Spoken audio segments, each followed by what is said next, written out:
Hey guys, it's Julius here with another video.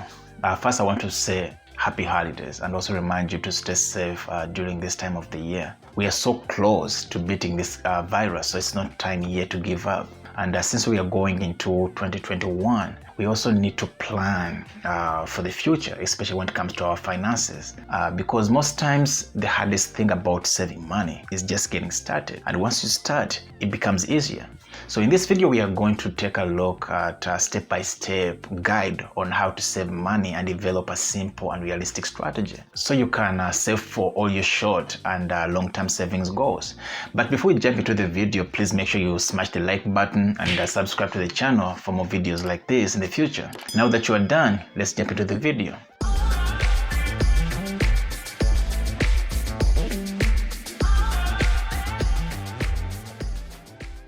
So first step is going to be to record your expenses. I mean, everyone says you need to budget, record your expenses. But you need to figure out how much you spend. You need to keep track of all your expenses. That means everyday coffee that you buy from Starbucks or Dunkin' Donuts, household items and cash tips. Now, once you have your data, organize the numbers by categories such as gas, groceries, mortgage, and total each amount.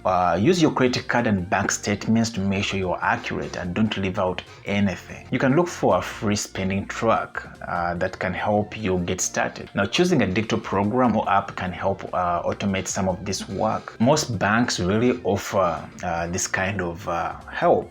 For instance, if you are a Bank of America client, you can take advantage of their spending and budgeting tool, which automatically categorizes your transactions for easier budgeting in their mobile app or online. I have found this to be beneficial during my journey of pursuing financial freedom. Step number 2, you need to budget for savings. Now, once you have an idea of what you spend in a month, you can begin to organize your recorded expenses into a workable budget. Now, your budget should outline your expenses measure up to your income, so you can plan your spending and limit overspending. Now, be sure to factor in expenses that occur regularly but not every month, such as your car maintenance. And you can aim to save between 10 to 15% of your income. Now, this can be a lot at the beginning, but you can also begin with as little as 2% until you get a stomach for it, and until it becomes natural to save.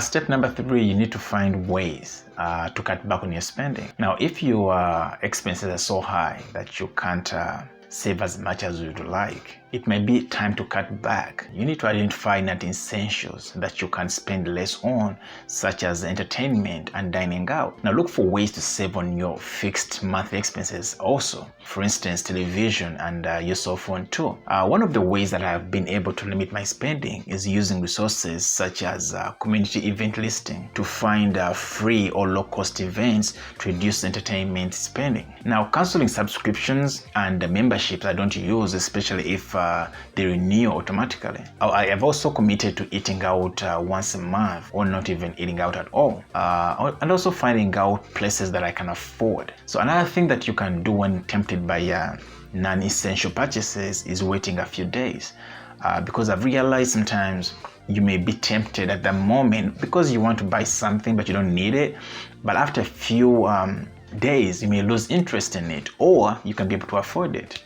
Step number 4 is setting saving goals. Start by thinking of what you might want to save for. Perhaps you are getting married, or you plan to buy a home or for retirement. Then figure out how much money you will need and how long it may take you to save it. Now, break your goal into short and long term.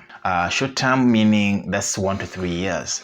That is going to include your emergency fund, whereby you're going to need 3 to 9 months of living expenses. That can be your vacation or a down payment on a car. But when we talk about long term, that's going to be 4+ years. That can be a down payment on a home, your child's education, and retirement. And if you're saving for retirement or your child's education, you need to consider putting that money into an investment account such as an IRA. while investments come with risks and can lose money, they also create the opportunity for growth when the market grows, and could be appropriate if you plan for an event far in advance.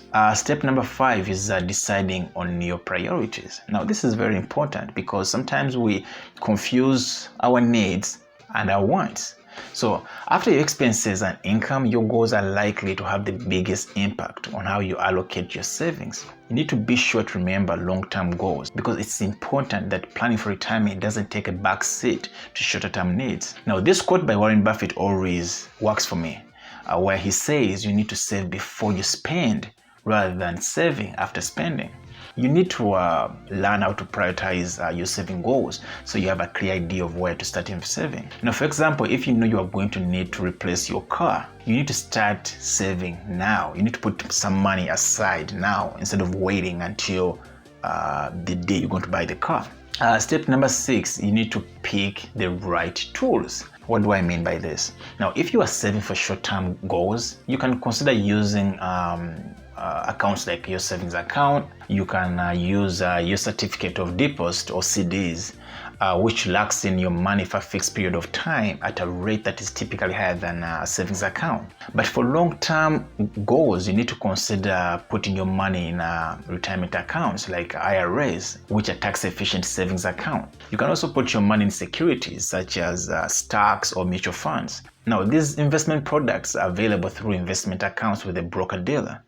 And although they are subject to investment risk, including the possible loss of your principal, the rewards are worth the risk. Step number 7, you need to make saving automatic. Almost all banks offer automated transfers between your checking and savings account.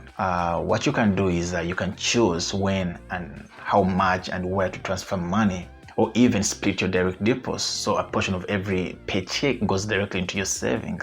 Now, splitting your direct deposit and setting up automated transfers are simple ways to save money since you don't have to think about it.